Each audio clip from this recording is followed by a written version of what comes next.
성경 을 위해서 오늘 우리 함께 읽어나갈 하나님 말씀은 역대하 7장부터 9장까지의 말씀입니다.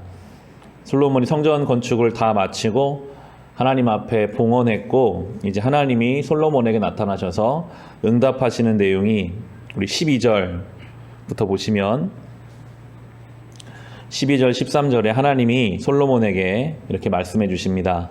그때 주님께서 밤에 솔로몬에게 나타나셔서 말씀하셨다. 내가 이제 내 기도를 듣고 이곳을 택하여 내가 제사를 받는 성전으로 삼았다. 들어라, 내가 하늘을 닫고 비를 내리지 아니하거나 메뚜기를 시켜 땅을 황폐하게 하거나 나의 백성 가운데 연병이 돌게 할 때에 내 이름으로 일컫는 나의 백성이 스스로 겸손해져서 기도하며 나를 찾고 악한 길에서 떠나면 내가 하늘에서 듣고 그 죄를 용서하여 주며 그 땅을 다시 번영시켜 주겠다. 하나님이 솔로몬에게 회복을 약속하고 계십니다.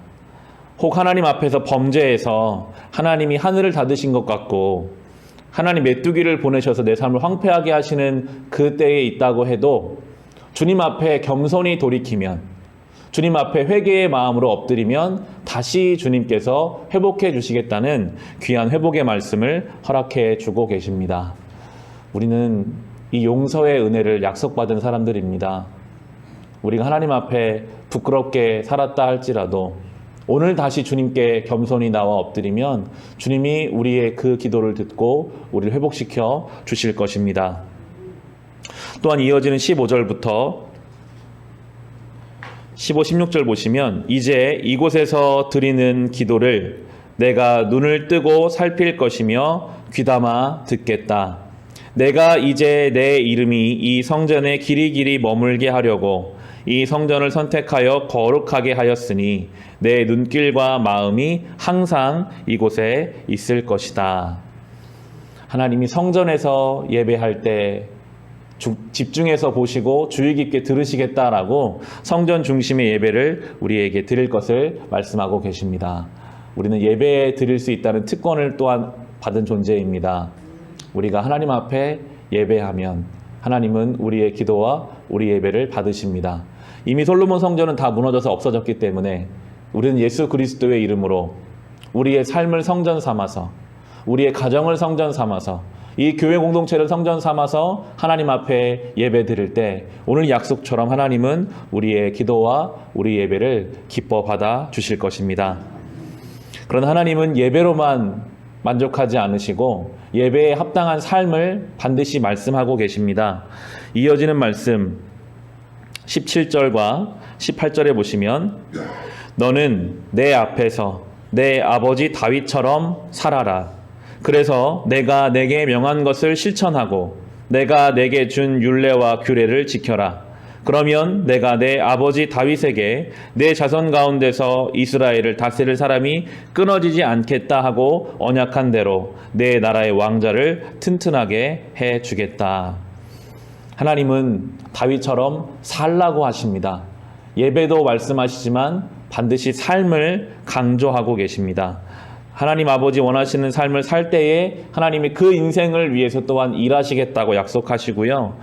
이어지는 19절부터 21절을 보시면 그러나 너희가 마음이 변하여 내가 너희에게 일러준 나의 율례와 계명을 버리고 다른 신들을 섬겨 숭배하면 비록 내가 이 땅을 너희에게 주었지만 내가 너희를 여기에서 뿌리째 뽑아버리고 비록 내가 내 이름을 위하여 이 성전을 거룩하게 구별하였지만 이 성전도 내가 버리겠다.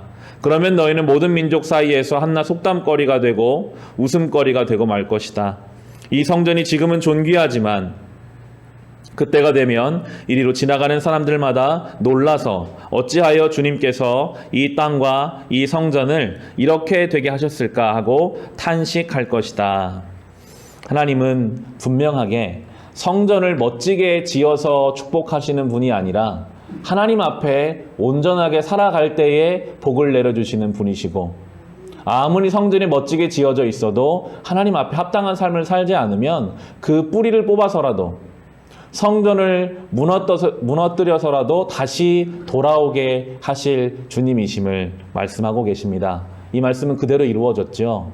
하나님 앞에 떠난 이스라엘 백성은 결국 성전이 무너지게 되고 그 뿌리가 뽑혀서 포로로 끌려가게 되는 일들까지 하나님은 경험하게 하셔서 결국에 다시 돌아오게 하시는 하나님의 은혜가 있었습니다. 솔로몬은 하나님의 이 약속과 하나님의 이 풍성한 은혜를 평생을 누리고 살았던 사람입니다. 바로 이어지는 8장과 9장이 솔로몬이 얼마나 부요하게 살았는지, 솔로몬의 삶이 얼마나 하나님의 은혜로 충만했는지가 그대로 나오고 있는데요. 9장 22절, 23절을 보시면 솔로몬 왕은 재산에 있어서나 지혜에 있어서나 이 세상의 어떤 왕보다 훨씬 뛰어났다. 그래서 세상의 모든 왕들은 솔로몬을 직접 만나서 하나님께서 그의 마음속에 넣어주신 지혜의 말을 들으려고 하였다. 성경은 솔로몬의 부유함을 쭉 나열하지만 결국에 하나님께서 그에게 주신 것임을 강조하고 있습니다. 솔로몬의 인생은 사실은 이렇게 은혜 받을 만한 존귀한 자로 칭송받을 만한 인생은 아니었습니다. 그의 어머니가 밧세바였습니다. 다윗에게 있어서는 언급되기 싫어했던, 자신의 삶에 가장 무서운 죄를 지었던 밧세바 일로 태어난 것이 솔로몬이었고, 사실 다윗에게는 여러 아들들이 있었기 때문에 솔로몬이 왕이 될 가능성은 많지 않았습니다. 그런데 하나님은 이 밧세바를 통해 주신 아들을 선택하세요. 그리고 그에게 이렇게 놀라운 지혜와 은혜를 베풀어 주십니다. 이것은 우리를 향한 하나님의 은혜를 보여주고 있습니다.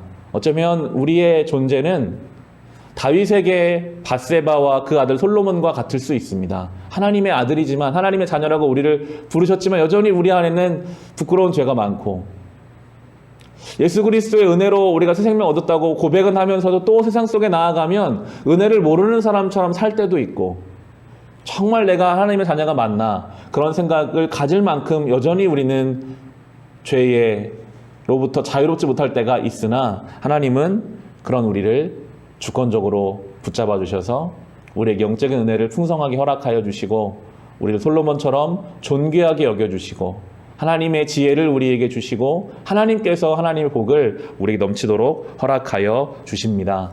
우리는 이 은혜를 늘 고백하며 살아야 합니다. 결코 교만해서는 안 될 것입니다. 우리가 대단해서 주님이 우리를 선택한 것이 아니라 주권적인 주님의 은혜임을 고백할 수 있을 때 우리의 은혜는 가장 안전하고도 가장 놀라운 복을 누리게 될 것입니다. 결국 솔로몬의 죽음으로 이제 9장이 마무리되는데요. 9장 마지막 절인 30절, 31절에 보시면 솔로몬은 예루살렘에서 40해 동안 온 이스라엘을 다스렸다. 솔로몬은 죽어서 그의 아버지 다윗의 성에 묻혔다. 그의 아들 르호보암이 그의 뒤를 이어 왕이 되었다. 많은 부를 가지고 있었고 무려 40년 동안이나 왕 위에 있었지만 성경은 늘 죽음을 우리에게 이야기합니다. 결국은 죽습니다. 왕이어도 죽습니다. 아무리 재산이 많고 아무리 지혜롭고 그가 아무리 은혜를 받은 사람이라 할지라도 결국에 죽음을 통해서 하나님 앞에 서게 됩니다. 우리도 그렇습니다. 우리도 때가 되면 주님 앞에 설 것입니다. 그때에는 왕위도 못 가지고 가요. 아들에게 물려주는 것이 왕위일 뿐입니다. 재산도 하나도 가져갈 수 없습니다. 솔로몬이 죽고 5년 만에 이 재산을 거의 다 빼앗기게 되거든요. 결국에 우리는 우리의 삶을 가지고, 우리의 믿음을 가지고, 우리의 신앙을 가지고 하나님 앞에 설 것입니다.